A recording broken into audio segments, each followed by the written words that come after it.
কুত্তার বাচ্চা, তোর সাহস কি করে হয় আমাকে বিয়ে করার? আমার অফিসের সামান্য একটা পদে চাকরি করা ছেলে আমাকে বিয়ে করেছে। তোর তো আজকে শেষ দিন, তোর খবর আছে। দেখুন ম্যাম, আপনার বাবার সবার সামনে অপমানিত হচ্ছিল। পরে আপনার বাবা স্যার আমার কাছে এসে অনেক জোরাজুরি করতে লাগে যেন আপনাকে বিয়ে করি। আমি তার কথা ফেলতে পারিনি। হয়েছে, তোকে আর এখন মিথ্যা কথা বলতে হবে না। সব আমার বাবার সয় সম্পত্তির লোভে পড়েছে আমাকে বিয়ে করেছিস, তাই না? এইগুলো একদমই চিন্তা করিস না। দেখুন ম্যাম, ছোট থেকেই রাস্তাতে বড় হয়েছি। বড় হওয়ার পর পড়ালেখা করি, একটা চাকরি পেয়েছি আপনাদের অফিসে। সেই থেকে অনেক বছর কাজ করি আপনার বাবার সঙ্গে। আপনার বাবার সঙ্গে আমার ভালো সম্পর্ক। আপনিও তো অল্প কিছুদিন হলো অফিসে কাজ করেন বস হিসেবে, কিন্তু এর আগে আপনার বাবা ছিল। স্যার ভালো করে জানে আমার সম্পর্কে। আর হ্যাঁ, আমরা গরিব, চাই না বড়লোক হতে। যেভাবে আছি সেভাবেই মৃত্যুর আগ পর্যন্ত থাকতে পারলেই অনেক। হয়েছে, তোকে আর বড় বড় কথা বলতে হবে না, এখন সর এখান থেকে। কথাটা বলেই স্বাধীনকে ধাক্কা দিয়ে রুম থেকে বের হয়। তারপর নেহা তার বাবাকে জড়সড় গলায় ডাকতে লাগে। নেহার বাবা তার বন্ধুদেরকে নিয়ে ড্রয়িং রুমে বসে আড্ডা দিচ্ছিল। মীর হঠাৎ এমন চিৎকার চেঁচামেচি শুনে নেহার রুমের দিকে অগ্রসর হয়। কি হয়েছে মা? এরকম ভাবে চিৎকার করছিস কেন? পুরো বাসাতে লোক ভর্তি, এরকম ভাবে চিৎকার করলে মানুষরা কি ভাববে বল? সে সকল কথা তুমি রাখো, আগে বলো তুমি আমাকে স্বাধীনের সঙ্গে বিয়ে দিয়েছো কেন? ছোট লোকের বাচ্চার সঙ্গে? মা, স্বাধীন ছেলেটা অনেক ভালো। ওকে আমি প্রায় 5 বছর হলো চিনি। ও আমার অফিসে কাজ করে অনেক ছোট থেকেই। তার পাশাপাশি লেখাপড়া করে। পরবর্তীতে আমি ওকে ভালো একটা পোস্টের জব দেই। যতটুকু জানি ছেলেটা অনেক ভালো, কখনো কারোর সঙ্গে খারাপ ব্যবহার কিংবা এত বছর হলো অফিসে কাজ করে কখনো কারোর সঙ্গে উঁচু গলাতেও কথা বলেনি। তাই আমি ভেবেছি তোর লাইফে এই হবে একমাত্র। নেহা তার বাবাকে সম্পূর্ণ কথা বলতে না দিয়ে নেহা তার বাবাকে উদ্দেশ্য করে বলে, তার মানে এই যে তুমি একটা সামান্য কাজের ছেলে কি আমার সঙ্গে বিয়ে দিবে? এতে কি তোমার রুচিতে বাঁধলো না বাবা? এখন যদি আমার বান্ধবীরা জানতে পারে আমার স্বামী আমার অফিসের সামান্য একটা কর্মচারী, তাহলে ওরা আমাকে নিয়ে হাসাহাসি করবে। তুমি কি এসব ভাবোনি একবারও? কিন্তু মা, যখন তোকে যার সঙ্গে বিয়ে দিতে চাইছিলাম ওনারা না বলে দেয়, তখন আমি অনেক চিন্তায় পড়ে যাই। তখন সামনে দেখি স্বাধীন সবার সঙ্গে হাসাহাসি করছে। আমি বুঝতে পারি এই হবে তোর লাইফ পার্টনার। তাই রাজি হয়ে যা, তুই একটু ম্যানেজ কর। অনেক ভালো, তোকে অনেক সুখে রাখবে। নেহা তার বাবার মুখের ওপর আর কোনো কথা না বলে গো গো করতে করতে তার রুমের দিকে আসে। খট করে দরজা আটকে দেয়, দেখে স্বাধীন খাটের উপর বসে থেকে ফোনে কি যেন করছে। স্বাধীনের কাছে এসে নেহা ওর কলার চেপে ধরে দেয়ালের সঙ্গে বলতে লাগে, তোকে আমি স্বামী হিসেবে মানি না, ছোট লোকের বাচ্চা। আর তোর সাহস কি করে হয় আমার খাটে বসার? সরি। সেইভাবেই স্বাধীনকে দেয়ালের সঙ্গে চেপে ধরে রাখে প্রায় 5 মিনিট। নেহা স্বাধীনকে ছেড়ে দিতেই মাটিতে লুটিয়ে পড়ে আর কাঁদতে লাগে। আর যদি 1 মিনিট স্বাধীনকে দেয়ালের সঙ্গে চেপে রাখতো তাহলে নির্ঘাত মৃত্যুর কোলে ঢলে পড়তো। স্বাধীনের মৃত্যু হলে কি হতো বলতো? আপনজন ওর কেউ নেই খোঁজ নেওয়ার মতো। সরি ম্যাম, আমি আপনার খাতে বসায় যদি আপনি কষ্ট পেয়ে থাকেন তাহলে প্লিজ মাফ করে দিবেন। আর আমি এখনই আপনার রুম থেকে বের হয়ে যাচ্ছি। কথাটা বলেই স্বাধীন মেঝে থেকে উঠে দাঁড়ায়। রুমের বাইরে যেতে যাবে, ঠিক তখনই আবার স্বাধীনকে পেছন দিক থেকে ঝাপটে টান দেয় নেহা। নিজের তাল সামলাতে না পেরে নেহার গায়ের উপরে পড়ে যায় স্বাধীন। চোখ বন্ধ করে ফেলেও। অন্যদিকে নেহা হঠাৎ স্বাধীনকে তার গায়ের উপর পড়ে যাওয়ায় চোখ বন্ধ করে ফেলে। মিটমিট করে তাকিয়ে দেখে তার ঠোঁটের কাছ থেকে স্বাধীনের ঠোঁটের দূরত্ব কয়েক ইঞ্চি। স্বাধীনের ঠোঁট থরথর করে কাঁপছে, চোখ বন্ধ করে আছে, এক অন্য চোখতে পাড়ি জমাতে লাগে। নেহা স্বাধীন চোখ মেলাতে তাকাতেই দেখে নেহা তার দিকে নেশাকাতর দৃষ্টিতে তাকিয়ে আছে। তারপর নেহার কাছ থেকে উঠে পড়ে নেহা নিজেকে সামলে নিয়ে উঠে খাটে গিয়ে বসে পড়ে। স্বাধীন সেখানে দাঁড়িয়ে থাকে। স্বাধীনকে দাঁড়িয়ে থাকতে দেখে নেহা পুনরায় বলতে লাগে, বাবার কাছ থেকে বকা শুনিয়ে তোর মন ভরেনি, এখন আবার বাইরে যাবি? এতগুলো বকা দিয়ে গেল বাবা, তোর বাইরে যেতে হবে না, এখানেই থাক। ওই যে দেখছিস সোফা, ওখানে গিয়ে শুয়ে পড়। আর এই নে কাঁথা। আর হ্যাঁ, আর একটা কথা, গিয়ে ঘুমিয়ে পড়বি। রুমের মধ্যে কি হচ্ছে না হচ্ছে এই দিকে নজর দিবি না। নজর যদি দিছিস, যদি এইসব কেউ জানতে পারে, তাহলে তোর কিন্তু খবর আছে। কথাটা বলেই স্বাধীন নেহার দিকে কাঁধা এগিয়ে দিয়ে বলে। তারপর স্বাধীন গিয়ে সোফায় উল্টো পাশ হয়ে শুয়ে পড়ে, কিন্তু স্বাধীনের দুই চোখে কোনো ঘুম নেই। অন্যদিকে নেহা সোজা ওয়াশরুমে চলে যায়, শাড়ি গহনা খুলে একটা টি শার্ট আর প্যান্ট পরে নেয়। রুমে এসে তার ওয়ার্ড্রোবের মধ্য থেকে 2টা বোতল আর সঙ্গে কিছু প্যাকেট সাদা পাউডার বের করে তারপর তার টেবিলের উপরে বসে পড়ে। অন্যদিকে স্বাধীনের দুই চোখে কোনো ঘুম নেই। অন্য পাশ থেকে আরেক পাশ ফিরবে ঠিক তখনই তার মুখের উপর থেকে কাঁথা সরে যায়। সামনের দিকে মিটমিট করে তাকিয়ে দেখে নেহা টেবিলের ওপর বসে আছে, তার সামনে 2টা মদের বোতল, পাশেই 2টা সাদা পাউডারের প্যাকেট। স্বাধীন ভালোভাবেই বুঝতে পারে এটা মদ আর পাউডারগুলো ড্রাগস। নেহা এতটা বাঁচে এইসবই ভাবতে লাগে সে মনে মরে। ঠিক তখনই পেছন দিকে তাকায় নেহা, স্বাধীনকে তার দিকে তাকিয়ে থাকতে দেখে রাগে এক পর্যায়ে পৌঁছে যায়। চেয়ার থেকে উঠে স্বাধীনের কাছে আসে, তারপর স্বাধীনকে উদ্দেশ্য করে বলতে লাগে, কুত্তার বাচ্চা, তোকে কি বললাম? তোর কানে যায়নি? বললাম না একটা বারো সামনের দিকে তাকাবি না। আর এই দিকে তুই তাকিয়ে থেকে সব দেখলেই, আচ্ছা দেখেছিস, ভালো করেছিস, কিন্তু এইসব যদি বাবা কিংবা অন্য কেউ জানতে পারে তাহলে তোর কিন্তু খবর আছে। নেহার কথা শুনে স্বাধীন আমতা আমতা করে নেহাকে উদ্দেশ্য করে বলতে লাগে, ম্যাম, আপনি এত বাজে এসব কি খাচ্ছেন? এগুলো তো ভালো না। এইসব খেলে মানুষ অনেক খারাপ হয়ে যায়। আমি তো ভেবেছিলাম আপনি একটু রাগী, কিন্তু এতটা খারাপ তা তো জানি না। এসব খেলে নিজের অনেক ক্ষতি হয়, তা জানেন না? জানি তো, সবই জানি, কিন্তু এইসব ছাড়া এখন আর রাতে ঘুম আসে না, ভালো লাগে না। লাইফটা কিন্তু এনজয় করতে চাই। বাঁচবই আর কয়দিন, উপভোগ করে মরবো। তারপরে ম্যাম এই ছাইপাশ খান আপনি? স্বাধীনের কথা শুনে নেহা যেন তার রাগ আর কন্ট্রোল করতে পারে না। স্বাধীনের কাছে এসে ঠাস ঠাস করে 2টা থাপ্পড় লাগিয়ে দিয়ে স্বাধীনের কলার চেপে ধরে তার মুখের কাছে মুখ নিয়ে এসে বলতে লাগে, তোর কাছে কৈফিয়ত দিতে হবে? আর তোর কাছ থেকে এইসব কথা শুনে আমি বাদ দিয়ে দেব? আর একটা কথা, একদমই স্বামীর অধিকার খাটাবি না। তোর সঙ্গে বিয়ে হয়েছে, বাবা যতদিন বাঁচবে ততদিন আমার সঙ্গে থাকবে। তুই একদমই স্বামীর অধিকার নিয়ে আসবি না। আর আমার কাছ থেকে স্ত্রীর অধিকার চাইবি না। বাবা মরে গেলে তোকে ডিভোর্স দিয়ে দেব। ম্যাম, এসব কি বলছেন? আপনি নেশার ঘরে চলে গেছেন। যান আমার কাছ থেকে, সরেন আপনি। সরবই তো, বাট তুই দেখতে কিন্তু অনেক হট। কেউ দেখে বলতে পারবে না তুই রাস্তায় বড় হয়েছিস। মনে হচ্ছে কোনো রিচ কিড ফ্যামিলির ছেলে তুই। কথাটা বলেই স্বাধীন নেহাকে ছেড়ে দেয়। স্বাধীন তার মুখের উপর কাঁথা জড়িয়ে নেয়। নেহা তার টেবিলে পুনরায় গিয়ে ড্রিঙ্কস করতে লাগে আর ইয়াবা নিতে থাকে। এভাবে অনেকটা সময় পার হয়ে যায়। স্বাধীন কাঁথার নিচে ঘেমে একাকার হয়ে যাচ্ছে। নেহা কি করছে তার জানার অনেক ইচ্ছা, কিন্তু কাঁথার বাহিরে তাকালে তো আবার নেহা আসবে, অনেক কথা শোনাবে, গায়েও হাত তুলতে পারে। অন্যদিকে নেহা অনেকক্ষণ ধরে এক এক করে 2টা বোতল শেষ করে ফেলে। একটা বোতল বাকি ছিল। ঠিক তখনই পেছন দিকে তাকায়। অন্যদিকে স্বাধীন হঠাৎ কাঁথার ভেতর থেকে মুখ সরিয়ে বাইরের দিকে তাকায়। ঠিক তখনই নেহাও তার দিকে তাকায়। নেহা রেগে যায়, একটা গ্লাসে কিছু মদ ঢেলে স্বাধীনের কাছে আসে, তারপর ওর কাছে এসে বলতে লাগে, কুত্তার বাচ্চা, তোকে না বললাম তুই আমার দিকে আর তাকাবি না? তুই আবারও তাকিয়ে আছিস? তুই খাইবি নাকি? অবশ্য একা একা খাইতে এনজয় কম হয়, বন্ধুদের সঙ্গে পার্টিতে গিয়ে খেলে অনেক এনজয় হয়।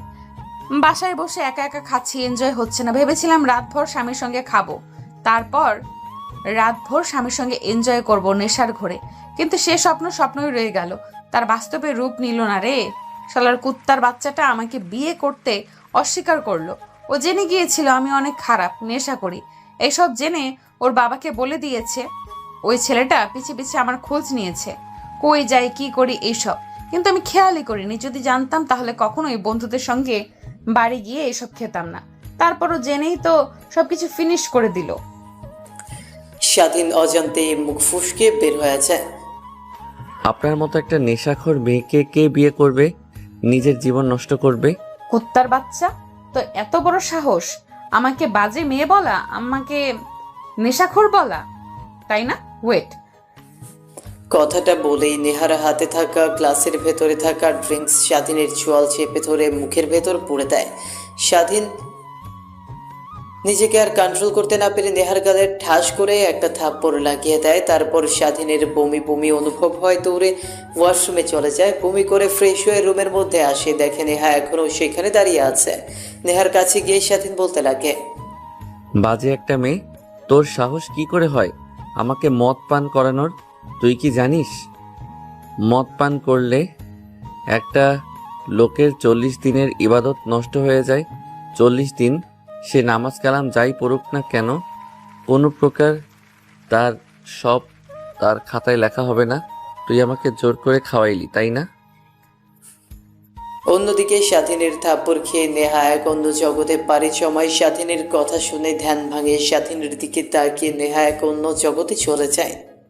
স্বাধীন নেহাকে পাশ কাটিয়ে সোফায় গিয়ে শুতে যাবে, ঠিক তখনই ওর কলার চেপে ধরে খাটে নিয়ে যায়। স্বাধীনকে ফেলে দেয়, তারপর ওর শরীরের উপর উঠে বসে।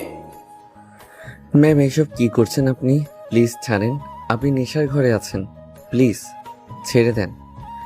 আমি নেশাখোর ঠিক আছে, কিন্তু আজ পর্যন্ত নিজের আয়ত্তের বাইরে কখনো যাইনি। আমি একদম সুস্থ আছি, আর তোকে দেখে তো ঠিক থাকতে পারছি না। এত হট একটা ছেলে কিভাবে হয়? নেহা তার কথা শেষ না করতেই স্বাধীনের মুখের কাছে এসে মুখ লাগে, চুষতে লাগে। সেভাবেই অনেকটা সময় পার হয়ে যায়। নেহা তার মুখ তুলতেই স্বাধীন থুতু ফেলতে লাগে আর বলতে লাগে, এত কি বাজে একটা স্মেল! এইসব মানুষে খায়? এইসব তো গন্ধ শুকিয়ে আমার মরে যাওয়ার উপক্রম। এইগুলো মানুষ সেবন করে? যাই, সুস্থ মস্তিষ্কে সে কখনোই এসব খায় না। তার মানে তুই বলতে চাচ্ছিস আমি অসুস্থ, আমার মস্তিষ্কের সমস্যা আছে, তাই না? আচ্ছা ওয়েট, তোকে দেখাচ্ছি অসুস্থ মস্তিষ্কের মেয়ে কি কি করতে পারে তোর সঙ্গে।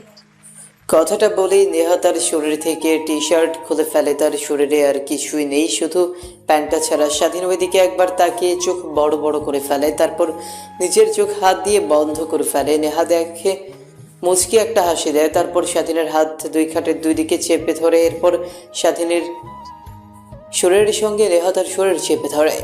স্বাধীন নিজেকে অনেক করে ছাড়ার চেষ্টা করে নেহার হাত থেকে, কিন্তু ছাড়াতে অক্ষম হয়। এভাবে অনেকটা সময় পার হয়ে যায়। ধীরে ধীরে নেহা তার নেটওয়ার্কের বাইরে চলে যায়। স্বাধীনের ঘাড়ে কপালে নাফিতে অনবরত কিস করতে লাগে। স্বাধীন নিজেকে সামলাতে না পেরে নেহারের সঙ্গে রেসপন্স করতে লাগে। ধীরে ধীরে দুইজন হারিয়ে যায় এক ভালোবাসার অচল গভীরে। দুইজনের আদর করা শেষ হলে দুজন ঘুমিয়ে পড়ে। সকালের দিকে রাতভর নেহাকে আদর করতে করতে স্বাধীনের শরীরটা অনেক ক্লান্ত, তাই ঘুম ভাঙে না। নেহার ঘুম ভেঙে যায়। অনেকটা সকালে ঘুম ভাঙতে নেহা আবিষ্কার করে স্বাধীনের বুকের উপরে। প্রথমে অনেকটা অবাক হয়, পরক্ষণেই তার অনেক রাগ হয়। তারপর নিজেকে ভালো করে খেয়াল করে দেখে পুরো শরীরে বিন্দু মাত্র কাপড় নেই। নেহা বুঝে যায় রাতে কি হয়েছে তার আর স্বাধীনের মধ্যে। নিজেকে চাদর দিয়ে আবৃত করে ফেলে নেহা। তারপর স্বাধীনকে তার পা দিয়ে লাথি দেয়। স্বাধীন খাট থেকে ফ্লোরে পড়ে যায়। ফ্লোরে পড়ে যাওয়াতে স্বাধীনের ঘুম ভেঙে যায়।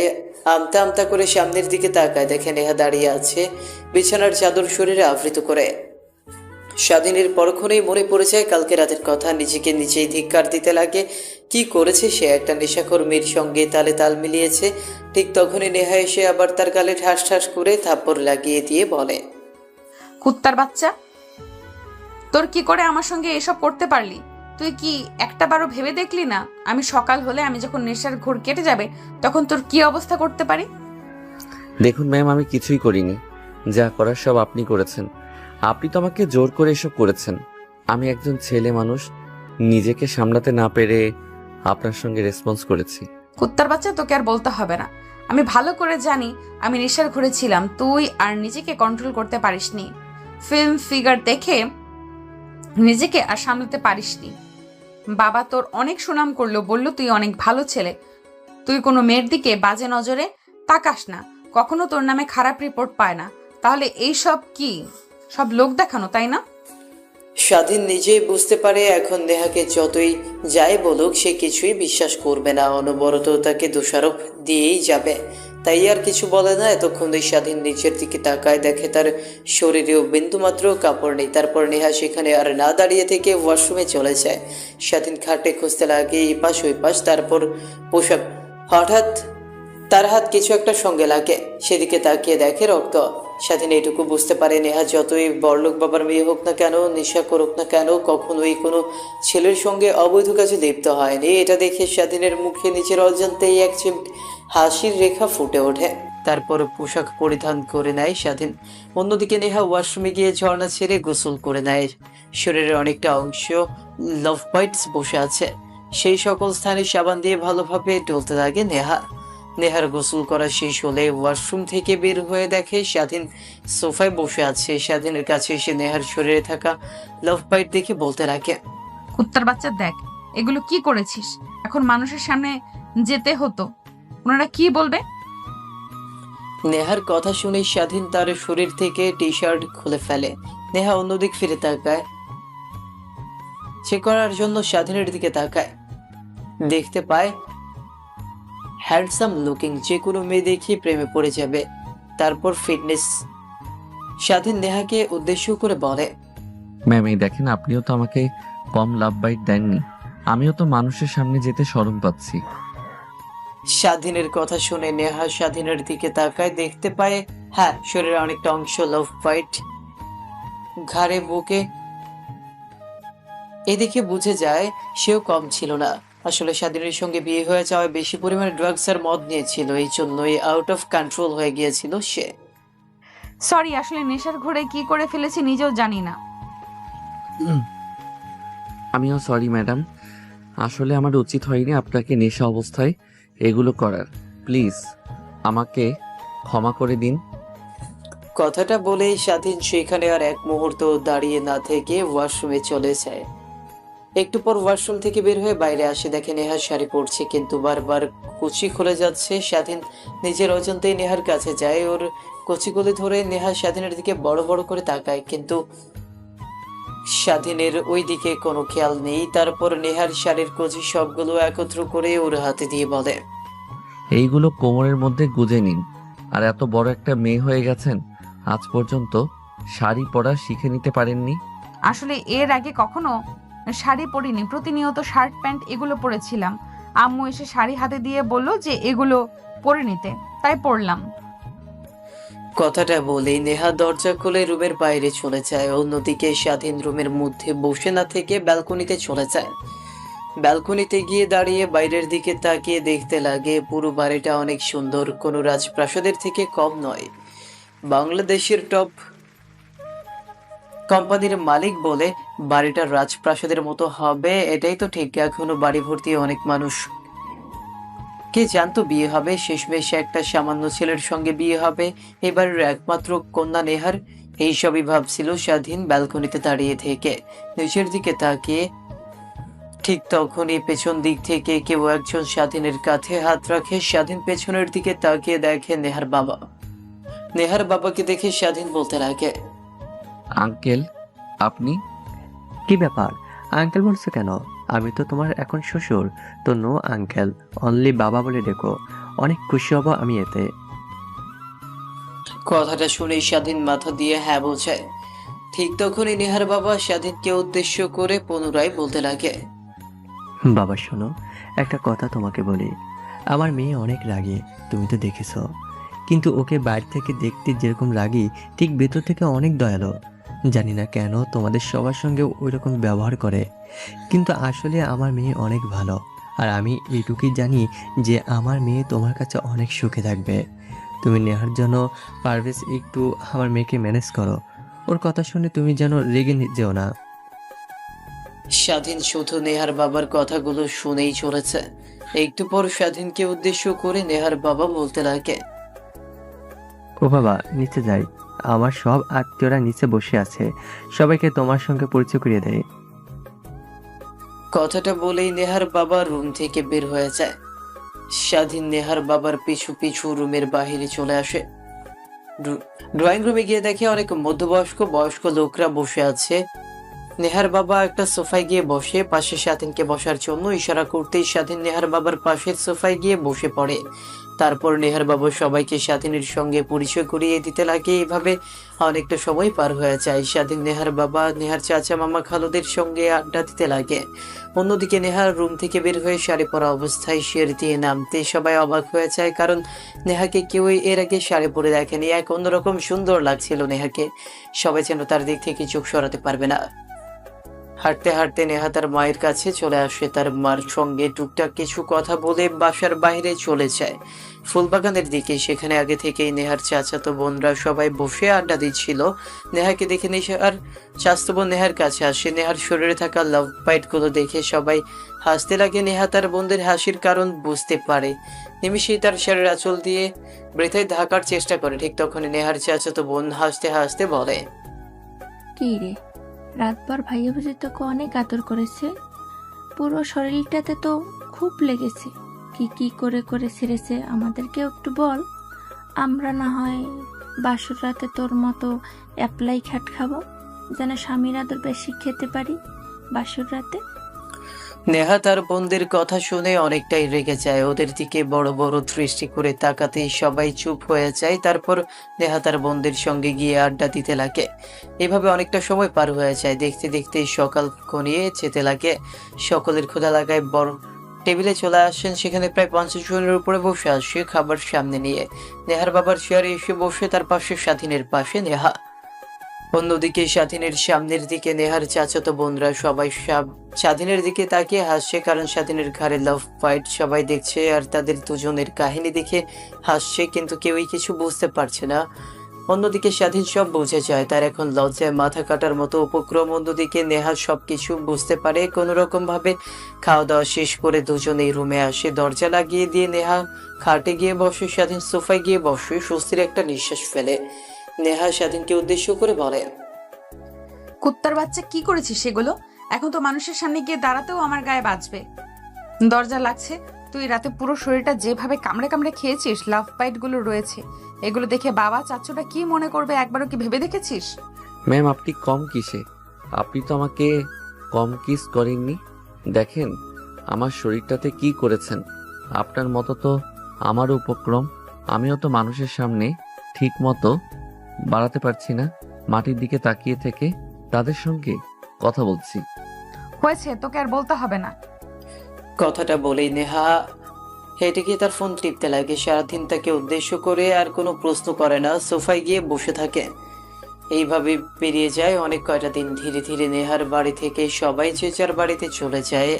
এখন বাড়িটাতে আর বিয়ের আমেজ নেই। নেহা প্রত্যেক দিনই রাতে ড্রিঙ্কস করে ড্রাগস নেয়, কিন্তু ওই দিনের মতো নয়, অল্প করে নেয়। প্রতিনিয়ত তার নেশা, যাকে বলে স্বাধীন চাইলেও নিষেধ করতে পারে না, কারণ নেহা তাকে ওই অধিকার দেয়নি। একদিন রাতে স্বাধীন অফিস করে বাসায় ফিরতে ফিরতে অনেকটা রাত হয়ে যায়। খাওয়া দাওয়া শেষ করে তার রুমে যায়। দেখে নেহা বাবা ড্রয়িং রুমে বসে টিভি দেখছে। স্বাধীন নেহার বাবার কাছে গিয়ে প্রশ্ন করে, আঙ্কেল নেহাকে দেখছি না যে, অফিস থেকে আসার পর খাবার টেবিলেও দেখলাম না। ভাবলাম ভালো লাগছে না, তার কারণে হয়তো রুমে শুয়ে আছে। কিন্তু খাওয়া দাওয়া করে রুমে গিয়েও তো দেখি নাই। কই গিয়েছে জানেন কি? হঠাৎ কারো প্রশ্নে নেহার বাবা পেছনে তাকিয়ে দেখে স্বাধীন, কিন্তু সে তো কোনো কিছুই জানে না। সেও বাসায় ছিল না, বিকেলে বাসায় এসেছে, তার বন্ধুর বাসায় গিয়েছিল। ঠিক তখনই পাশ থেকে বাসার কাছের মেয়ে স্বাধীন আর নেহার বাবাকে উদ্দেশ্য করে বলতে লাগে, ভাইজান, নেহা ম্যামকে দেখবেন কি করে? সে তো দুপুরে এসে ছোট পোশাক পরে বের হয়েছে। যাওয়ার সময় শুধু বলে গিয়েছে যে আপনারা যেন খাবার খেয়ে ঘুমিয়ে পড়েন। তার বাসায় ফিরতে ফিরতে অনেকটা রাত হবে, তার জন্য কেউ জানি অপেক্ষা না করে। কাজের মেয়ের কথা শুনে স্বাধীন অনেক রেগে যায়। সে নিজের রাগকে নিমিশে কন্ট্রোল করে ফেলে, কারণ তার স্ত্রী নিজের রুমে নেশা করতো, কিন্তু বাইরে গিয়ে রাতভর নাইট ক্লাবে নাচানাচি করবে, এটা একদমই বেমানান। স্বাধীন তার রুমে যায়। নিজের রাগকে আর কন্ট্রোল করতে না পেরে সোফার শক্ত করে চেপে ধরে। এমন ভাবে চেপে ধরেছে যে সোফা ছিঁড়ে গেছে, কিন্তু স্বাধীনের রাগ কন্ট্রোল হচ্ছে না। রাত যখন অনেকটা গভীর হয়, নেহার বাবা তার রুমে গিয়ে ঘুমিয়ে পড়ে। এক এক করে প্রত্যেকটা কাজের লোকরা ঘুমিয়ে পড়ে, কিন্তু স্বাধীনের দুই চোখে কোনো ঘুম নেই, শুধু রয়েছে একরাশ রাগের আভাস। ঘড়ির দিকে তাকিয়ে দেখে রাতে 1টা বেজেছে। ঠিক তখনই দরজায় কলিং বেল হয়। স্বাধীন বুঝে যায় নির্ঘাত নেহা এসেছে, তাই রুমের মধ্যে আর না বসে থেকে দরজার সামনে আসে। মেন দরজার সামনে এসে দরজা খুলতে দেখে একটা ছেলে নেহাকে এমন ভাবে জড়িয়ে ধরেছে, চারদিকে যে কারো গায়ে রাগ ওঠার উপক্রম। স্বাধীন তার ব্যতিক্রম হলো না। ছেলেটা দেখে নেশার ঘরে আবল তাবল কথা বলছে। বেবি, এইটা হলো সেই ছেলেটা যার কথা তোমাদেরকে বলেছিলাম, আমাদের বিশ্বস্ত অফিসের কাজের ছেলে। অনেক ছোট থেকেই নাকি কাজ করে, বাবা বলেছে অনেক বিশ্বাস করে, কিন্তু আমি তো তাকে বিন্দু মাত্র বিশ্বাস করি না। ছেলে মানেই তো বিশ্বাসের অযোগ্য, আর সামান্য একটা কাজের ছেলে হয়ে আমাকে বিয়ে করেছে। আমার কাছ থেকে স্ত্রীর মর্যাদা বারবার চায়। ওর সাহস কি করে হয় বেবি? ওকে তো উচিত একটা শিক্ষা দিতে হবে। তুমি কি বলো বেবি?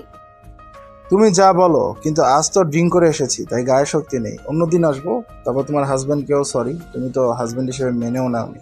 তোমাদের অফিসের কাজের ছেলেকে মেরে হাড্ডি গুড্ডি এক করে তারপর চলে যাব। ওকে, এখন আমি আসি। কথাটা বলেই যে ছেলেটা নেহাকে কিস করতে যাবে, ঠিক তখনই স্বাধীন নেহার হাত টান দিয়ে তার দিকে নিয়ে আসে। এতে নেহা তাল সামলাতে না পেরে স্বাধীনকে আরো শক্ত করে জড়িয়ে ধরে। ছেলেটার রেগে যায়, কিন্তু নেশার ঘরে থাকায় কিছুই বলে না। সে বাড়ি থেকে বের হয়ে যায়।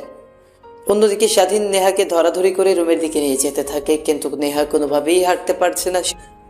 শেষমেশ কোনো উপায় খুঁজে না পেয়ে স্বাধীন নেহাকে পাজা কোলে করে রুমে গিয়ে ধপাস করে খাটে ছুঁড়ে মারে। নেহা খাটের উপর পড়ে স্বাধীনের দিকে ড্যাব ড্যাব করে তাকিয়ে থাকে। কিছুক্ষণ স্বাধীন রুম থেকে বের হয়ে মেন দরজার কাছে আসে, ভালোভাবে লাগিয়ে দেয়, তারপর রুমে চলে যায়। রুমে গিয়ে দরজা লাগিয়ে পেছনে ফিরতেই স্বাধীনের কাছে এসে ওর হাতের আঙুল দিয়ে স্বাধীনের ঠোঁটে স্লাইড করতে লাগে আর বলতে লাগে, আমি জানি না রে, সবার সামনে তোর সঙ্গে এরকম ব্যবহার করি কেন, কিন্তু বিশ্বাস কর, তোকে দেখে কোনো মেয়ে চোখ ফেরাতে পারবে না। কি প্রেম বলে যে কারো ক্রাশ তুই, আর সেখানে কিনা তুই আমার হাজবেন্ড, তো আমারও এক প্রকার কাজ। ম্যাম, কি বলছেন এইগুলো?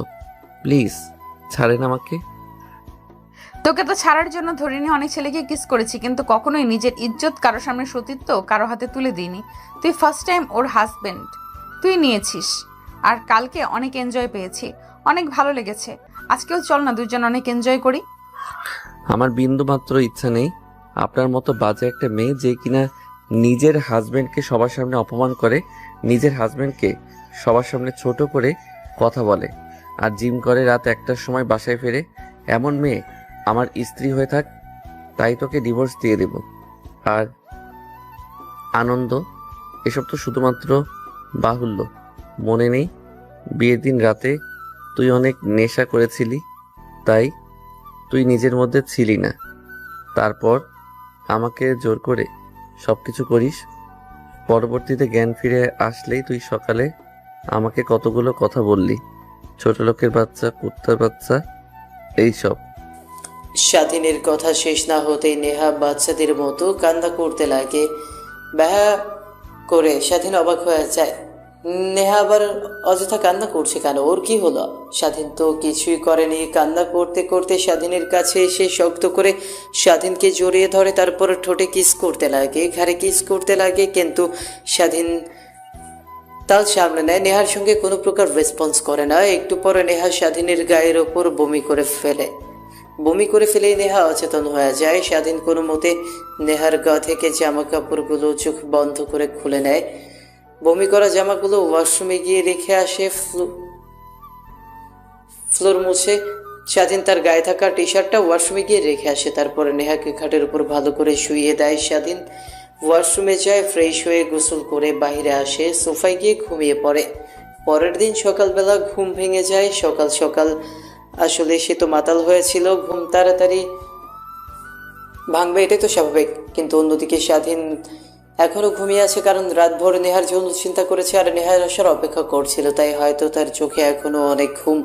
নেহা ঘুম থেকে উঠতেই কেমন যেন ফিল হয়। গায়ের ওপর থেকে কাঁথা সরিয়ে দেখে তার গায়ে বিন্দুমাত্র পোশাক নেই। স্বাধীনের দিকে ভালোভাবে তাকিয়ে দেখে তার মাথা দিয়ে এখনো 2-1 ফোঁটা পানি পড়ছে। বুঝে যায় আজকেও তার সঙ্গে উল্টাপাল্টা কিছু একটা হয়েছে। তাই খাট থেকে উঠে সোজা সোফার সামনে আসে। স্বাধীনকে ঘুমে অবস্থায় ওর শার্টের কলার চেপে ধরে দাঁড় করায়। ঘুম ঘুম চোখে স্বাধীন সামনের দিকে তাকায়। সামনের দিকে তাকাতেই নেহার রাগের মুখ দেখে তার ঘুম ভেঙে যায়, কারণ এই মেয়ের রাগী দৃষ্টি মানে অন্যরকম সুনামি। স্বাধীন নেহাকে উদ্দেশ্য করে কিছু বলতে যাবে এর আগে স্বাধীনের গালে নেহা ঠাস ঠাস করে 2টা থাপ্পড় লাগিয়ে দেয়। তারপর রাগী দৃষ্টি নিক্ষেপ করে স্বাধীনকে উদ্দেশ্য করে নেহা বলে, কুত্তার বাচ্চা, আজকেও তোকে না বলেছি কিছুদিন পর তোকে ডিভোর্স দিয়ে দিব, তারপরও তুই আমার সঙ্গে এইসব করিস? তোর রুচিতে বাঁধে না? আসলে তোকে কি বলবো বল, এখনকার ছেলেরাই তো এরকম, শরীর পাইলে তাদের আর মাথা ঠিক থাকে না। ম্যাম প্লিজ বোঝার চেষ্টা করুন, আমার সম্পূর্ণ কথা শুনুন, তারপরে যা ইচ্ছে আপনি তাই আমাকে বলেন, আমি মাথা পেতে কথাগুলো শুনবো। প্লিজ আগে আমার কথাটা শুনুন। কিন্তু না, নেহা স্বাধীনের কথা শুনতে নারাজ। নেহা তার মতো করে স্বাধীনকে বক বক করতে থাকে। স্বাধীন রেগে একাকার হয়ে যায়। নিজের রাগ আর কন্ট্রোল করতে না পেরে সোজা নেহার গালে ঠাস ঠাস করে 2টা থাপ্পড় লাগিয়ে দেয়। তারপর নেহাকে উদ্দেশ্য করে বলে, এতদিন আপনাকে কিছুই বলিনি আমার অফিসের ম্যাম, এর জন্য এর থেকেও আসল কথা হলো আমি কোনো মেয়ের গায়ে হাত তুলিনি। আর আরেকটা কথা, আপনি কি পেয়েছেন না আমার মা বাবাকে নিয়ে আবল তাবল বলা, আমার মা বাবাকে প্রতিনিয়ত কুত্তা বলা? আমার মা বাবাকে জানি না আদৌ কি তারা জীবিত আছে কিনা মৃত আছে তাও জানি না, কিন্তু আমার মা বাবাকে না জানা সত্ত্বেও আমি তাদেরকে অনেক ভালোবাসি। তারা না থাকলে হয়তোবা আমি এই পৃথিবীতে জন্ম নিতাম না। আমি আমার মা বাবাকে দোষ দেই না, আমি আমার কপালকে দোষ দেই। শেষমেশ একটা ভালো ফ্যামিলি পাইলাম, এটা ভালো জব পাইলাম আপনার কারণে, তাও হারাতে হবে। আপনি যে আমাকে ভুল বুঝছেন তাই না? একেবারে অশ্রমে গিয়ে দেখেন, তাই বুঝতে পারবেন। রাতে তো ড্রিঙ্ক করে বন্ধুদের সঙ্গে উল্টাপাল্টা কাজ করে বাসায় আসেন, তারপর বমি করে ফেলেন। তারপর আমি আপনার শরীর থেকে বমি মুছতে লাগি, কিন্তু আপনার পুরো শরীরে বমি লেগে থাকায় পোশাকটাই পরিবর্তন করতে হয়। তাই আমি আপনাকে পোশাক পরিবর্তন করি। আমি ভেবেছিলাম আমি তো আপনার স্বামী, আর এর আগেও আপনার সব দেখে ফেলেছি, তো আপনি তেমন কিছু মনে করবেন না। স্বাধীনের বলা কথাগুলো যেন নেহার বুকে তীরের মতো বিঁধে নেহা নিচের 2 গাল হাত দিয়ে চেপে ধরে। আনমনেই ভাবতে লাগে, স্বাধীন তো ঠিকই বলেছে, আমি তো প্রতিনিয়ত অবহেলা করে গিয়েছি। আমি তো তখনও ওকে স্বামীর নজরে দেখিনি, আর ওকে তো কতই না গালাগালি করি ওর বাবা মাকে নিয়ে। আচ্ছা, আমার বাবা মাকে কেউ যদি ওরকম ভাবে গালিগালাজ করে, তাহলে কি আমি তাদেরকে ঠিক এইভাবেই কথাগুলো বলবো, নাকি ওদের একদম চিরদিনের মতো বিদায় করে দেব? কথাটা বলেই স্বাধীন ওয়াশরুমে চলে যায়। তারপর ফ্রেশ হয়ে রুমে এসে পোশাক পরিবর্তন করে অফিসের উদ্দেশ্যে বের হয়। পেছন থেকে স্বাধীনকে ডাকার অনেক চেষ্টা করেছে নেহা, কিন্তু কি বলবে কিছুই বুঝতে পারে না। শেষমেশ নেহা কিছুক্ষণ বসে থেকে ব্যালকনিতে যায় বাইরের পরিবেশটা উপভোগ করার জন্য। বাইরে এসে দেখে সবাই যে যার কাজে ব্যস্ত, কেউ ফুল গাছে পানি দিচ্ছে, কেউ আবার ফুল গাছের যত্ন নিচ্ছে, এইসব আর কি। আসলে নেহা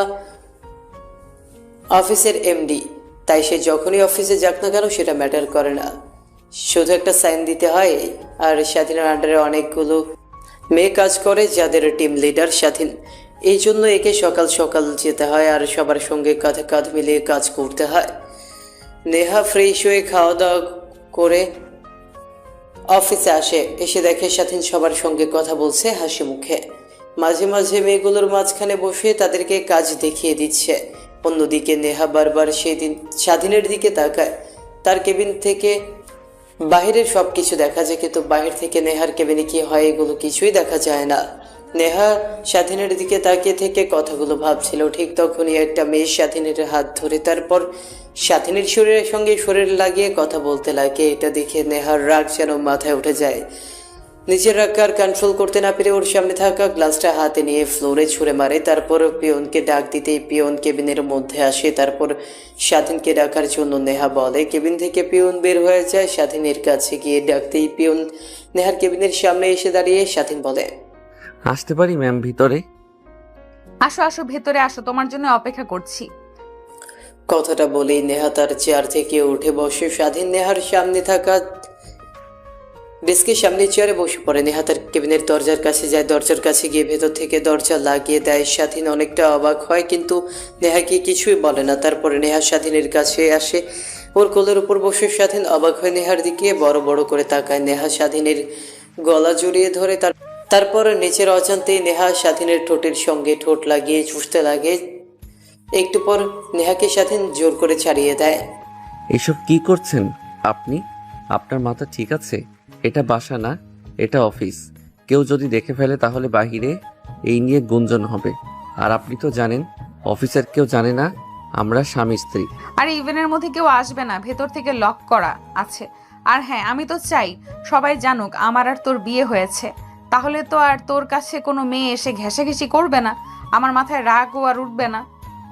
নেহার কথাটা শুনেই স্বাধীন তার মুখে এক চিলতে হাসির রেখা টেনে বলে, হা হা হা, হাসাইলেন। ম্যাম, আপনার মতো বাজে মেয়ে কি আমি আমার স্ত্রী হিসেবে মানব?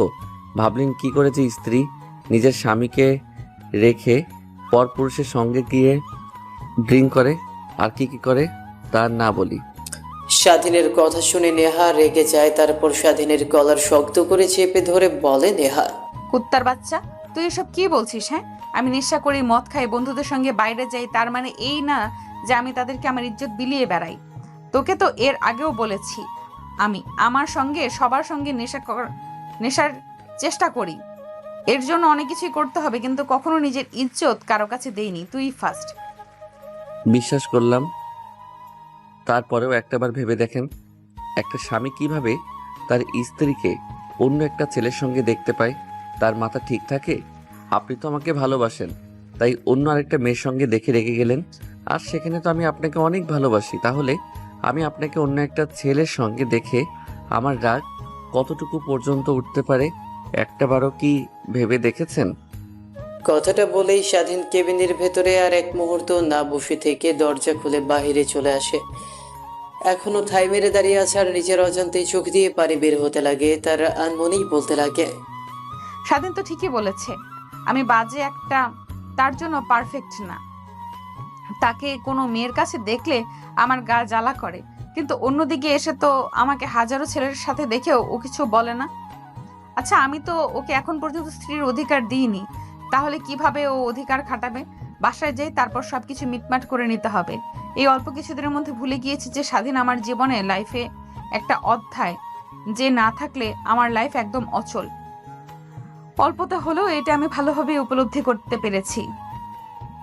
কথাটা আনমনে বলতে বলতে নেহা তার হাতের উল্টো পিঠ দিয়ে চোখ বেয়ে পানি বের হয়ে থাকা পানি মুছতে লাগে। আর কিছু একটা ভেবে মুচকি হেসে কেবিনের চেয়ারে গিয়ে বসে কাজ করতে লাগে। এইভাবে অনেকটা সময় পার হয়ে যায়। দেখতে দেখতে অফিস ছুটি হয়ে যায়, সবাই চলে যায়। স্বাধীনের একটু কাজ থাকায় কাজ করতে লাগে। ঠিক তখনই পিয়ন স্বাধীনের কাছে আসে। ডেস্কের সামনে দাঁড়িয়ে থেকে পিয়ন বলতে লাগে, আচ্ছা বাবা, আমি দেখেছি সবাই বাসায় চলে যায় আর তুমি অনেকক্ষণ ধরে কাজ করো। জানি না তুমি কাজের বিনিময়ে টাকা পাও কিনা, কিন্তু আমি এটুকু জানি যে তুমি এই কোম্পানিটাকে অনেক ভালোবাসো। ঠিক ভেবেছেন। আমার যখন বয়স 10 বছর, তখন এইখানে সামান্য একটা চাকরি পাই। আপনার মতো ফাইল একজনের কাছ থেকে অন্যজনের কাছে নিয়ে যাওয়া, চাকরি করতাম, পাশাপাশি লেখাপড়া করতাম। চাকরি থেকে যে টাকা পেতাম সেটা দিয়ে লেখাপড়া করতাম, প্লাস থাকতাম আর খাবার খেতাম। এভাবে দিয়ে দিয়ে দিন যেতে লাগে। লেখাপড়া ভালো থাকায় স্কুলে খুব একটা না গেলেও চলতো। ধীরে ধীরে লেখাপড়া করি, কাজ করি। পরবর্তীতে এইচএসসি পরীক্ষা দেওয়ার পর স্যারকে বলি, আমার রেজাল্ট ভালো হওয়ায় স্যার ভালো একটা চাকরি দিয়ে দেয়। আচ্ছা বাবা, একটা কথা বলি, তুমি আবার কাউকে বলো না। একদিন অফিসের চেয়ারম্যানের রুমে যাই চা দেওয়ার জন্য, দেখতে পাই তোমাকে নিয়ে কিছু একটা বলছে। ফোনে বলছে যে স্বাধীনই হবে আমার মেয়ের জামাই। পিয়নের কথা শুনে স্বাধীন মুচকে একটা হাসি দেয়। তারপর স্বাধীন কাজ করতে লাগে। অন্যদিকে নেহা স্বাধীনের কেবিনের সামনে দাঁড়িয়ে থেকে পিয়নের বলা কথাগুলো শুনে ফেলে। নিজের অজান্তেই মুখে এক চিলতে হাসি রেখা ফুটে ওঠে। তারপর স্বাধীনের কাজ শেষ হলে অফিস থেকে বের হয়ে বাইরে এসে গাড়ির জন্য অপেক্ষা করতে লাগে। ঘড়ির দিকে তাকিয়ে দেখে রাত 10টা বেজে গেছে। এই সময় গাড়ি পাওয়া খুব কঠিন। ঠিক তখনই নেহা এসে স্বাধীনের সামনে গাড়ি দাঁড় করায়। তারপর স্বাধীনকে উদ্দেশ্য করে বলতে লাগে, আয়, গাড়িতে উঠে বস। না ম্যাম, আপনি যান। দেখ, রাগ উঠাস না, আমি ভালো করে জানি এত রাতে কোনোভাবেই গাড়ি পাইবি না তুই। এর থেকে আয়, দুইজন তো একই বাসাতেই যাব। স্বাধীন আর কোনো কথা না বলে গাড়িতে উঠে বসে, কারণ সে ভালো করেই জানে এখন যদি নেহার উপরে কিছু বলে তাহলে নির্ঘাত তার কপালে শনি আছে। গাড়িতে উঠতেই গাড়ি চালিয়ে যেতে লাগে আর মনে। নেহা গাড়ি চালাচ্ছিল, মাঝে মাঝে স্বাধীনের দিকে তাকায়, এতে একটু রাগ হয় কিন্তু কিছুই বলে না। গাড়ি চালিয়ে একটু পর বাসায় চলে আসে। বাসায় আসতেই স্বাধীন টেবিলের উপর তার ব্যাগপত্র রেখে সোজা ওয়াশরুমে চলে যায়। স্বাধীন ওয়াশরুম থেকে বের হয়ে দেখে নেহা তার গায়ে পরিধানকৃত জামা হুক লাগাতে পারছে না, সেদিকে একবার তাকিয়ে স্বাধীন চলে যায় ব্যালকনির দিকে। ঠিক তখনই নেহা স্বাধীনের দিকে তাকিয়ে স্বাধীনকে উদ্দেশ্য করে বলতে লাগে, কিরে, তুই দেখছিস যে আমি আমার জামার হুক লাগাতে পারছি না, তারপরেও তুই দেখে আবার চলে যাচ্ছিস যে? লাগিয়ে দিয়ে যা। নেহার কথা শুনে স্বাধীন নেহার কাছে আসে, তারপর ওর গায়ে থাকা জামার হুক লাগিয়ে দেয়। হুক লাগিয়ে দিয়ে ব্যালকনির দিকে যাবে, ঠিক তখনই স্বাধীনের হাত আলতো করে চেপে ধরে। পেছনে ফিরে স্বাধীনের দিকে তাকিয়ে নেহা তার মুখে কৃত্রিম হাসির রেখা টেনে বলতে লাগে, এখন তো আমার সামনে ঠিকই ভদ্রতা দেখাস, অফিসে কি করিস দেখি না? সবই তো দেখি, কলিগদের সঙ্গে গিয়ে গা ঘেঁষাঘেঁষি করে কাজ করিস, কথায় কথায় তাদের গায়ে হাত দিস, সবই দেখি। আবার আজকে কি করলি? ক্যান্টিনে গিয়ে তুই মারিয়ার সঙ্গে খাবার খেলি, হাসাহাসি করলি। তুই কি ভেবেছিস এগুলো আমি দেখি না, তাই না? দেখুন ম্যাম, আপনি উল্টাপাল্টা ভাবছেন। আসলে আমি তাদের পার্টনার, তাদের সঙ্গে কাজ করতে হলে মিশতেই হবে, এইটাই স্বাভাবিক। আর কি বললেন? একসঙ্গে গায়ে হাত দেওয়া? আর হ্যাঁ, আমি তাদেরকে আমার ছোট বোন মনে করি, এর থেকে বেশি কিছু না। আর কাকে কি বলি? যার মন নিচু তার চিন্তা ভাবনা তো নিশ্চয়ই হবে। কি আমি নিচু মনের? ওয়েট, তোকে দেখাচ্ছি। কথাটা বলেই নেহা স্বাধীনকে শব্দ করে তার শরীরের সঙ্গে জড়িয়ে ধরে। নেহা তার গায়ে পাতলা একটা জামা পরেছিল, স্বাধীনকে জড়িয়ে ধরায় স্বাধীনের কপাল বেয়ে ঘাম বের হতে লাগে। নেহা ওইদিকে তাকিয়ে মুচকি একটা হাসি দেয়, তারপর আচমকাই স্বাধীনের ঘাড়ে কপালে কিস করতে লাগে। ম্যাম, কি করছেন এইগুলো? আপনি কি ঠিক আছেন? আমার জানা মতে আজকে তো ড্রিঙ্ক করতে বসেননি, নেশাও নেননি, তাহলে আমার সঙ্গে এরকম করছেন যে? প্লিজ ছাড়েন। যখন আবার জ্ঞান ফিরে আসবে তখন তো আমাকে বকাবকি করবেন, আমি ছোট লোকের বাচ্চা, কুত্তার বাচ্চা এসবই বলবেন। আরে না, আজকে তো নেশা করিনি, আজকে তুই আমার নেশা, তোকেই আজ তৃপ্তি মতো খাবো। নেহার কথা শুনে স্বাধীনের মাথায় রাগ উঠে যায়। নিজের রাগ আর কন্ট্রোল করতে না পেরে স্বাধীন নেহার গালে ঠাস ঠাস করে ধরে থাপ্পড় লাগিয়ে দেয় আর বলতে লাগে, বাজে একটা মেয়ে, তোর সাহস কি করে হয় আমাকে জড়িয়ে ধরে আমাকে কিস করা? আসলে তোকে কি বলবো, তোর শিক্ষা দিতে পারিনি। আঙ্কেল সবসময়ই ভালোবাসার মধ্যে রেখেছে, যখন যাই চেয়েছিস তাই দিয়েছে, এর জন্যই। ও সরি, আমি তো আবার আপনাকে তুই করে বলছি, ম্যাম করে না বললে তো আবার আমাকে অফিস থেকে বের করে দিবেন। এটা তো প্রথম দিনই বলেছেন। বাসর করে ভুলে গিয়েছিলাম। নেশা করার জন্য কি টাকা নেই নাকি ড্রাগস? আজকে ঘরে নেই, এনে দেব। ও আপনার কিছু একটা বন্ধু আছে না, আপনাকে সবসময় হেল্প করে, ফোন দিয়ে যেখানে আসতে বলেন সেখানেই যায়, রাতের পর রাত তার সঙ্গে থাকেন, ড্রিঙ্কস করেন, তাকে ফোন করেন, নিয়ে আসতে বলেন ড্রাগস, তারপরে দুজনের রুমের মধ্যে বসে নেশা করেন। আমি অন্য ঘরে গিয়ে ঘুমাবো, পরে সকাল হলে আসবো। আল্লাহ জানে নেশা করে দুজন কি করেন না করেন রুমের মধ্যে, আবার সেই সব দেখার বিন্দুমাত্র ইচ্ছা নাই। স্বাধীনের প্রত্যেকটা কথাই যেন নেহার বুকে তীরের মতো বিঁধে। সে যেন এক অন্যরকম। স্বাধীনকে দেখছে, নিচের অজান্তেই চোখ বেয়ে পানি বের হতে লাগে। হাতের উল্টো পিঠ দিয়ে বৃথা চোখের জল মোছার চেষ্টা করে। তারপর নেহা স্বাধীনের হাত শক্ত করে জড়িয়ে ধরে কান্না করতে করতে ফ্লোরে বসে পড়ে স্বাধীনের দিকে তাকিয়ে বলতে লাগে, বিশ্বাস কর, বিশ্বাস করো তুমি, আমি তোমাকে ভালোবেসে ফেলেছি এই অল্প কয়েকটা দিনের মধ্যেই। আমি ধীরে ধীরে নেশাতে করার চেষ্টা করেছি কিন্তু পারিনি। দেখো, এখন নেশা না করেও থাকতে পারি না। আমি নেশা নিরাময় কেন্দ্রে গিয়ে চিকিৎসা নিচ্ছি, ধীরে ধীরে সব কিছু থেকে বাইরে চলে এসেছি। আমাকে তুমি প্লিজ গ্রহণ করে নাও, আর ওই সকল খারাপ ছেলেদের কাছ থেকে এখন দূরে দূরে থাকি। প্লিজ তুমি আমাকে কাছে টেনে নাও, আমাকে আর দূরে রেখো না। হাসাইলেন ম্যাম, আমার মতো একটা সামান্য ছেলেকে কিনা আপনি ভালোবাসার কথা বলছেন? কি যেন বলেছিলেন আপনি? আমি আপনার কোম্পানির সামান্য মাত্র একটা পদে চাকরি করি, আপনি অফিসের মালিক, কখনোই এক খবর নয়। আজ হঠাৎ আমার সামনে আপনি ভালোবাসার অধিকার নিয়ে আসছেন যে? নিশ্চয়ই এর মধ্যে কোনো না কোনো কারণ তো আছেই। এসব কি বলছো তুমি? আমি স্বীকার করছি আগে তোমার সঙ্গে অনেক খারাপ ব্যবহার করেছি, তোমাকে অনেক কটূক্তি করেছি, কিন্তু বিশ্বাস করো আমি এখন তোমাকে ছাড়া কিছুই ভাবতে পারি না। I really love you. এর জন্য তো অফিসে অন্য কোনো মেয়ের সঙ্গে তোমাকে দেখলে আমার নিজের অজান্তে মাথায় রাগ উঠে যায়, নিজেকে কন্ট্রোল করতে পারি না। দেখো এই হাতের দিকে তাকিয়ে কতবার রাগের মাথায় হাতের মধ্যে কাচের গ্লাস ভেঙে ফেলেছি। নেহার কথাটা শেষ হতেই স্বাধীন নেহার হাতের দিকে তাকায়, দেখে হ্যাঁ নেহার হাতে অনেক কাটার দাগ। সেই দিকে একবার তাকিয়ে নেহার দিকে তাকায়, দেখে এখনো তার দিকে করুণ দৃষ্টিতে তাকিয়ে আছে। তারপর সেখান থেকে নেহাকে সরিয়ে দেয়, সোজা ব্যালকনিতে চলে যায় নিজের অজান্তেই। কেন যেন নেহাকে তার আপন করে নিতে মন চাচ্ছে, কিসের যেন দুধ টানায় পড়ে। স্বাধীন নেহাকে তার আপন করে নিচ্ছে না। তখনই আনমনি স্বাধীন ভাবতে লাগে, আসলে কি নেহা আমাকে ভালোবেসে ফেলেছে, নাকি ওর মহৎ, নাকি এর মধ্যে ওর কোনো চাল আছে, স্বার্থ আছে? আচ্ছা, আমি একটা কাজ করি, ওকে বেশ কিছু মাস অবহেলা করি, দেখি ও আমার পিছু ঘুরঘুর করে নাকি। যদি ঘুরঘুর করে তাহলে ভাববো নেহা আসলেই আমাকে ভালোবেসে ফেলেছে। কথাটা ভাবতে ভাবতে স্বাধীন অনেকটা সময় পার হয়ে যায়। তারপর রুমে আসে, দেখে নেহা খাটের উপর বসে থেকে কান্না করছিল। স্বাধীন খাট থেকে পাতলা কাঁথাটা নিয়ে সোফায় শুতে যাবে, ঠিক তখনই পেছন থেকে নেহা বলতে লাগে, ঘাটের উপরে শুয়ে থাকতে পারেন এখন থেকে, আমার কিছু হবে না। কথাটা শুনে স্বাধীন সোফার দিকে আর না গিয়ে খাটের কাছে এসে নেহাকে উদ্দেশ্য করে বলে, খাটে শুয়ে থাকতে পারি একটা শর্তে, আপনি একদমই আমার কাছে আসার চেষ্টা করবেন না। মাঝখান দিয়ে কোলবালিশ থাকবে, ওইটা পাকিস্তান আর ভারতের বর্ডার। যদি কোনো মতে বর্ডার অতিক্রম করেন তাহলে আপনার কিন্তু খবর আছে।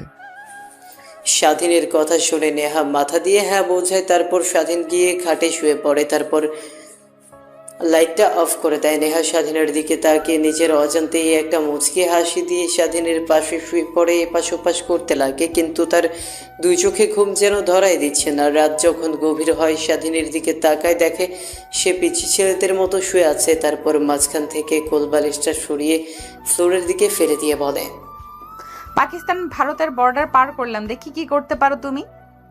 আর শালা তুই আমার স্বামীর কাছ থেকে দূরে রাখবি, কোলবালিশ এখন তুই দূরে থাক। কথাটা আনমনে বলে স্বাধীনের বুকের ওপর মাথা রাখতেই নেহা মনের ভালো লাগা কাজ করে, অনেক ভালো লাগতে লাগে তার। তারপর নিমিষে নেহার দুই চোখে ঘুম ভর করে, ঘুমিয়ে যায়। সকালের দিকে অনেক সকালে ঘুম ভেঙে যায় স্বাধীনের। ঘুম ভাঙতেই বুকের উপর ভারী কিছু অনুভব করে। স্বাধীন ঠিকমতো তাকাতে পারছে না, দেখতে পায় সম্পূর্ণ কালো। মুখের উপর থেকে হাত দিয়ে সরিয়ে দেখে নেহা শুয়ে আছে তার বুকের ওপরে, আর নেহার চুলগুলো তার মুখের উপরে পড়ে আছে। নেহার চুল দিয়ে এক অন্যরকম ঘ্রাণ আসতে লাগে, যা স্বাধীনকে মাতাল করার উপক্রম। কিন্তু নিজেকে সামনে নিয়ে নেহার ঘুমন্ত মুখের দিকে তাকাতেই স্বাধীনের সব মান অভিমান ভেঙে যায়। কিন্তু নিজেকে শক্ত করে স্বাধীন তার বুক থেকে নেহাকে সরিয়ে দেয়। তারপর ওয়াশরুমে চলে যায়। ওয়াশরুম থেকে বের হয়ে বাহিরে এসে নেহার বাবার সঙ্গে বসে থেকে চা খেতে লাগে। অন্যদিকে নেহার মুখে সূর্যের আলো পড়তেই ঘুম ভেঙে যায়। ঘুম ভাঙতে নেহার রুমের এই পাশ ওপাশ তাকিয়ে দেখে স্বাধীন কোনোখানেই নেই। তারপর সোজা ওয়াশরুমে চলে যায়। ফ্রেশ হয়ে নিচে এসে দেখে স্বাধীন তার বাবার সঙ্গে কথা বলছে। নেহাও গিয়ে তাদের সঙ্গে আড্ডা দিতে লাগে। মা, শুনলাম তুই নাকি দিন দিন বাইরে যাওয়া একদম কমিয়ে দিয়েছিস। আমি আগেই ভেবেছিলাম তোকে একমাত্র শায়েস্তা করতে পারবে স্বাধীন, তোকে শায়েস্তাও করে ফেললো। যাক, আমার খারাপ মেয়েটাকে ভালো করে ফেললো ছেলেটা। আমি আগেই ভেবেছিলাম তোকে একমাত্র ভালো করতে পারবে স্বাধীন, তাই তো আমি তোকে তোর বয়ফ্রেন্ডের সঙ্গে বিয়ে ভাঙিয়ে স্বাধীনের সঙ্গে বিয়ে দিয়েছি। নেহা তার বাবার কথা শুনে তার বাবার দিকে বড় বড় করে তাকায়। নেহার বাবা নেহাকে তার দিকে বড় বড় দৃষ্টিতে তাকায় থাকতে দেখে মুখে এক চিলতে হাসি রেখা টেনে বলতে লাগে, শোন, তোকে বলে, তুই যে ছেলেটাকে ভালোবেসেছিলিস না, আমাকে বলেছিলে। আমি ওর সম্পর্কে খোঁজ নিয়ে দেখি ও এক নাম্বার খারাপ একটা ছেলে, লুচ্চা লাফাঙ্গার। আর রাত হলেই নাইট ক্লাবে গিয়ে মদ খায়, ড্রাগস নেয়, এইসবই করে। তাই তো আমি তোকে বলতে আসি, কিন্তু তুই ছেলেটার প্রতি এতটাই বিশ্বাসী ছিলি যে আমার কথা তুই বিশ্বাসই করলি না। তাই তোর বিয়ে দিনক্ষণ ঠিক করি।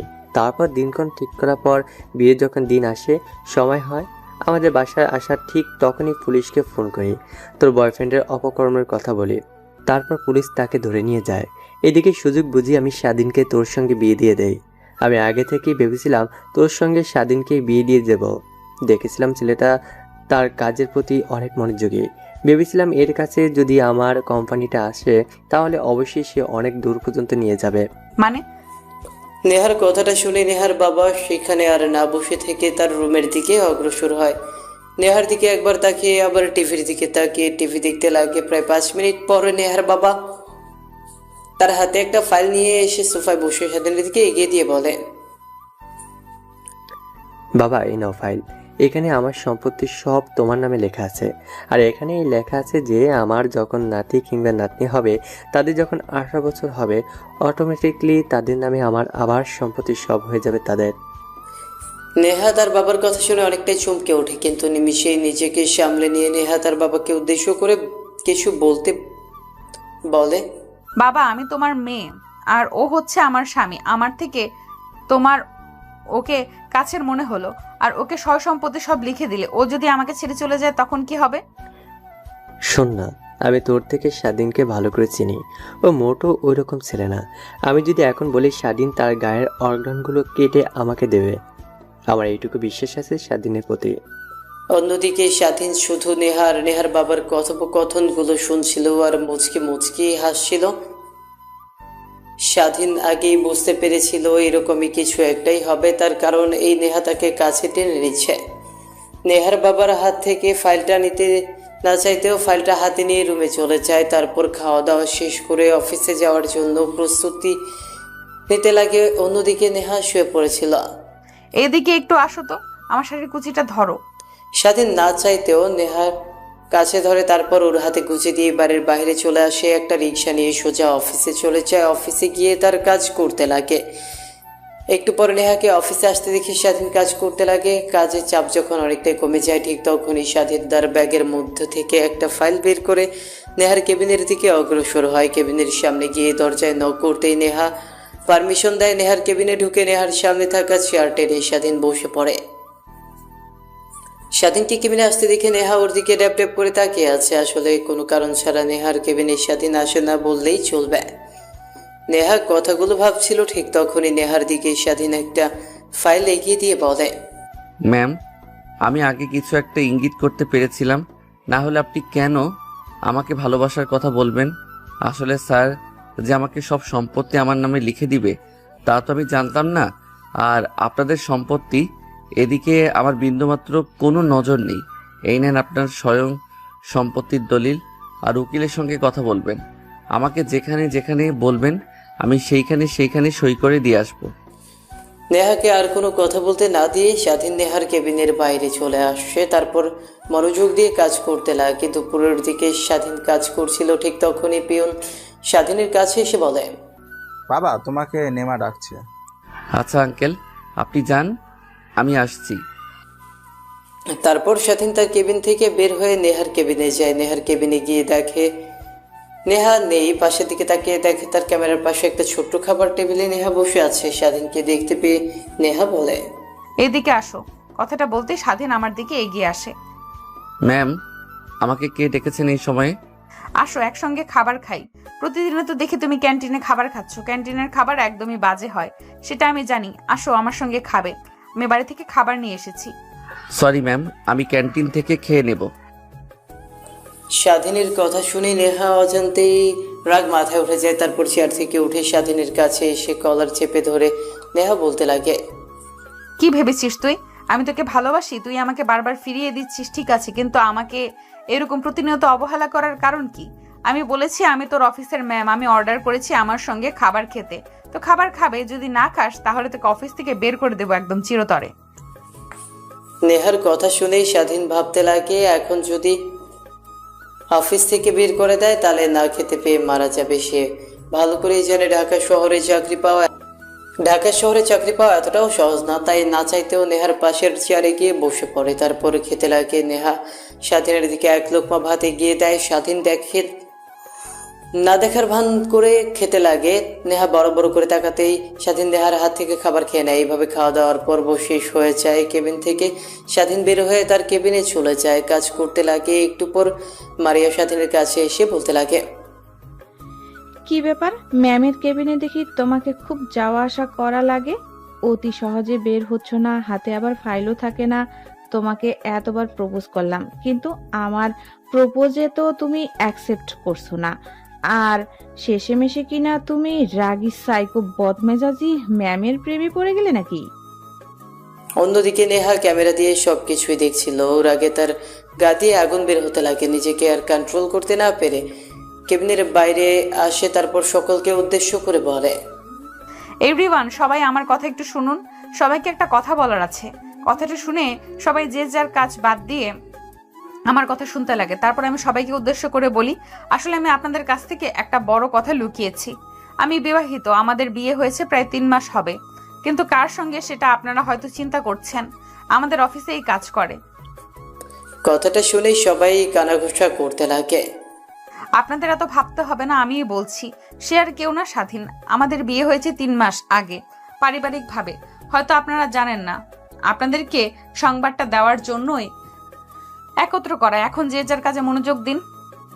নেহার কথা শুনে অনেকেই খুশি হয়, আবার অনেকেই অখুশি। ঠিক তখনই স্বাধীনের কাছে দাঁড়িয়েছিল মারিয়া। স্বাধীনের দিকে অশ্রুসূচক দৃষ্টিতে তাকিয়ে থেকে নেহা তার রেগেছে। তারপরে সোজা নেহার কেবিনে চলে যায়। দরজা খট করে খুলে নেহার কেবিনের মধ্যে প্রবেশ করে হঠাৎ শব্দ হয়।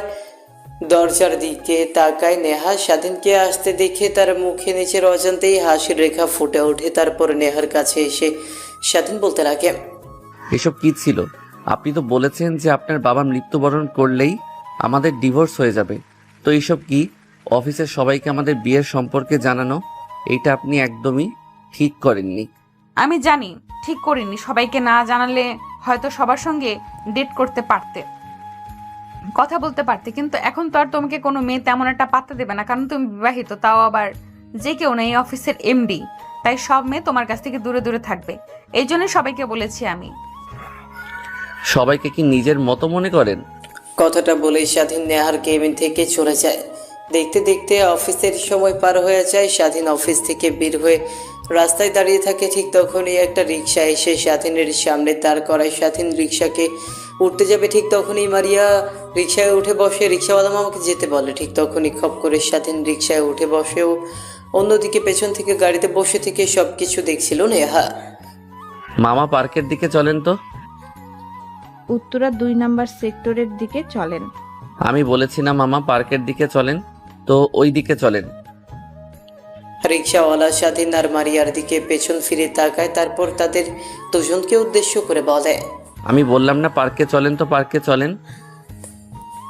স্বাধীনের কথা শুনে মারিয়া আর কোনো কথা বলে না। অন্যদিকে তাদের পিছু পিছু যে নেহার গাড়ি আসছে সেদিকে তাদের কোনো খেয়াল নেই। তারপর পার্কের সামনে চলে যায়। রিক্সাওয়ালা মামাকে ভাড়া মিটিয়ে দিয়ে স্বাধীন নেহার হাত ধরে পার্কের দিকে নিয়ে যেতে লাগে। অন্যদিকে গাড়ির ভেতর থেকে বসে থেকে নেহা এই সকল দৃশ্য দেখে নিজের অজান্তেই কান্না করতে লাগে। সে কান্না করতে করতে সোজা গাড়ি চালিয়ে বাসায় চলে আসে। অন্যদিকে দেখো মারিয়াম, তুমি অনেক ভালো একটা মেয়ে। তুমি আমার থেকে ভালো কাউকে ডিজার্ভ করো। আমি ভালো করেই জানি তুমি আমাকে অনেক পছন্দ। আসলে স্যার অনেক ঝোরাঝুরি করছিল, তাই নেহা ম্যামকে বিয়ে করেছি। আমাকে পাওনি তুমি, দেখো আমার থেকে ভালো কাউকে পাবে। তারপর স্বাধীন মারিয়াকে বোঝাতে লাগে। মারিয়া বুঝতে পারে যে হ্যাঁ, তার কপালে স্বাধীন লেখা ছিল না। তারপর মারিয়া স্বাধীন পার্কে বসে থেকে আড্ডা দিতে লাগে। সন্ধ্যা হয়ে যায়। মারিয়া তার বাসায় চলে যায়। স্বাধীন তার বাসায় চলে যায়। বাসায় গিয়ে সোজা তার রুমের দিকে অগ্রসর হয়। রুমের সামনে গিয়ে দেখে দরজা লাগানো। দরজায় নক করতেই নেহা এসে দরজা খুলে দেয়। নেহার দিকে তাকাতেই দেখে স্বাধীন। নেহার চোখ লাল হয়ে আছে, কান্না করেছে সে। স্বাধীন সেই দিকে কোনো ভ্রুক্ষেপ না দেখিয়ে ব্যাগটা টেবিলের উপর রেখে ওয়াশরুমে চলে যায় ফ্রেশ হওয়ার জন্য। ওয়াশরুম থেকে বের হয়েও দেখে নেহা এখন বালিশের সঙ্গে মুখ গুজে কান্না করছে। স্বাধীন ভাবতে লাগে এই মেয়েটার আবার কি হলো। হঠাৎ নেহা উঠে স্বাধীনের কাছে এসে ঠাস করে থাপ্পড় লাগিয়ে দিয়ে বলে, তুই আগে বললেই পারতি যে অন্য কাউকে ভালোবাসিস, তাহলে তোকে নিয়ে আর মিথ্যা ভালোবাসার স্বপ্ন দেখতাম না। মানে কি বলছেন এগুলো ম্যাম? দেখ, একদমই আমার কাছে ন্যাকামি করবি না। ঠিক তখনই বাইরে থেকে কাজের মেয়ে এসে ডেকে খাবার টেবিলে নেহার বাবাও অপেক্ষা করছে। এটা বলে নেহা সেখানে না দাঁড়িয়ে থেকে সোজা খাবার টেবিলে চলে যায়। স্বাধীন ও নেহার পিছু পিছু খাবার টেবিলে চলে যায়। খাবার খাচ্ছিল, ঠিক তখনই নেহার বমি পায়। খাবার টেবিল থেকে উঠে বেছে গিয়ে বমি করতে লাগে। নেহার বাবা বসে থেকে বলে, কিরে মা, কি হয়েছে তোর? হঠাৎ করে বমি করছিস কেন? ঠিক তখনই পাশ থেকে কাজের মেয়েটা হাসি মাখা কণ্ঠে নেহার বাবাকে উদ্দেশ্য করে বলে, স্যার বুঝছেন না, মিষ্টি খাওয়ান আপনি নানা হচ্ছেন। কি সত্যি নেওয়া? কাজের মেয়েটা যা বললো সত্যি? নেহা তার বাবার কথা শুনে মাথা দিয়ে হ্যাঁ বোঝায়, তারপর সেখানে আর না থেকে সোজা তার রুমে চলে যায়। স্বাধীন তো অবাক হয়ে যায়, কেমনি কি তখনই মনে পড়ে যায় বাসর রাতের কথা। নেহা অতিরিক্ত মাতাল হয়ে যাওয়া নেহাকে, থাক সেসব আপনারা সব শুনে এসেছেন। সেখানে আর না বসে থেকে হাসতে হাসতে স্বাধীন খাবার শেষ করে রুমে চলে যায়। রুমে গিয়ে নেহাকে দেখতে পায় না, নেহা দাঁড়িয়ে আছে। স্বাধীন বুঝে যায় যে সে নেহাকে এখন মেনে নেবে, তাই নেহার কাছে গিয়ে পেছন থেকে নেহাকে জড়িয়ে ধরে। আচমকা পেছন থেকে কেউ জড়িয়ে ধরায় নেহা চমকে ওঠে, পেছন ফিরে তাকে দেখে স্বাধীন। তো সাহস কি করে হয় আমাকে জড়িয়ে ধরার? কি বলছো এগুলো তুমি? তোর মাথা ঠিক আছে? আমি তোমার স্বামী, তোমাকে জড়িয়ে ধরবো না তো অন্য কাউকে জড়িয়ে ধরবো? কেন? অন্য কাউকে তো জড়িয়ে ধরবেই। যা মারিয়াকে গিয়ে জড়িয়ে ধর। স্বাধীন বোঝা যায় যে মারিয়াকে নিয়ে সে পার্কে গিয়েছিল, ওইটা নেহা দেখে ফেলেছিল। তাই নেহাকে উদ্দেশ্য করে স্বাধীন শুরু থেকে শেষ পর্যন্ত বলে। নেহা তার চোখের অশ্রু 2 হাত দিয়ে মুছে স্বাধীনকে শক্ত করে জড়িয়ে ধরে। সরি। সরি? কেন বলছো? I am sorry. কথাটা বলেই নেহাকে পাজা করে তুলে নেয়। আরে কি করছো? ছাড়ো ছাড়ো, আমাকে ছাড়ো। যদি এখান থেকে পড়ে যাই তাহলে বাবুর সমস্যা হবে। আচ্ছা, তুই সত্যি করে একটা কথা বলো তো, তুমি কি আগে থেকে জানতে পেরেছিলে যে তোমার পেটে বেবি? জানতে পেরেছিলাম কিছুদিন আগেই। তাহলে আমাকে কেন বলনি? বলিনি, ভেবেছিলাম তোমাকে ভালোবেসে বলবো, কিন্তু তোমাকে যতই ভালোবাসার কথা বলতাম তুমি তো প্রতিনিয়ত আমাকে অপমান করতে। সরি, প্লিজ আমাকে ক্ষমা করে দাও। স্বাধীনের প্রশ্নে নেহা মাথা দিয়ে হ্যাঁ বোঝায়। তারপর স্বাধীন নেহাকে নিয়ে রুমে যায়, খাটে শুয়ে দিয়ে দুজন হারিয়ে যায় ভালোবাসার এক অতল গভীরে।